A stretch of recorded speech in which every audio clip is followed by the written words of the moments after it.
jedna. Počkajte trošku. Tak zmeníme. Rozviňte sa, no.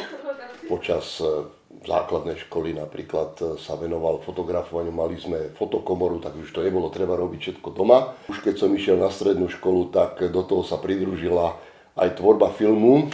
No a venoval som sa aj tomu osobnému filmu, i keď to nebolo až také silné, skorej túto domenu mal otec. Tak sme tu, niekde v tých miestach, ale stromy sú vysoké. Po skončení vysokej školy som dostal svoj fotoaparát, ktorý už bol poloautomatický praktiku. Dodnes funguje a pracuje, a aj s ním rád fotím. Neskôršie potom som sa začal venovať aj digitálnej fotografii, ktorá ma zaujala, ale tá digitálna fotografia je už príliš komerčná, už nemá v sebe tú hĺbku. Mne sa viac páči tá fotografia analogová a dodnes sa aj venujem dosť aktívne, a keď aj mám nejakú príležitosť, tak ho aj propagujem, lebo predsa len tá analogová fotografia má svoju hĺbku a to sa mi na tom veľmi páči. No, dáme si maximálnu vzdialenosť, máme a tásk. Dobre, tak ešte skúsime to tu nájsť týmto.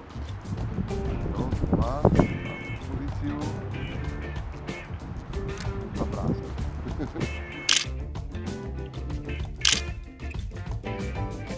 Rád fotím architektúru. Baví ma to na tom, že tie budovy dokážu vrhnúť zaujímavé tiene, ktoré teda potom vedia znásobiť ten objem tej fotografie. No, rád fotím prírodu. To sme vlastne aj spolu s otcom, taká prvá naša fotografická púť bola hrebeňom Nízkych Tatier. No ale neživil som sa tým ako profesionál, je to skôr amatérska moja práca.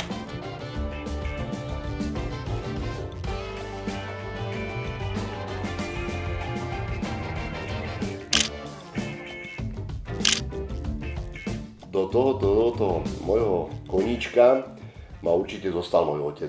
Od malička vlastne sme sa tomu venovali, jednak teda aj tomu filmu, aj tomu fotografovaniu. V podstate som v živote sa rozhodoval pre kariéru aj profesionálneho kameramana, ale osud to rozhodol trošku ináč. Niekedy to je otravné, niekedy ľudia neotravujú s tým. Daj pokoj, ja nie som fotogenický, každý je fotogenický.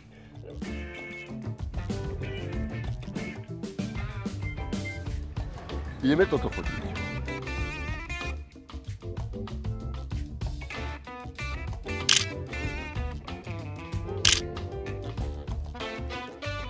Jeden môj spolužiak z vysokej školy povedal, ty si taký archivár.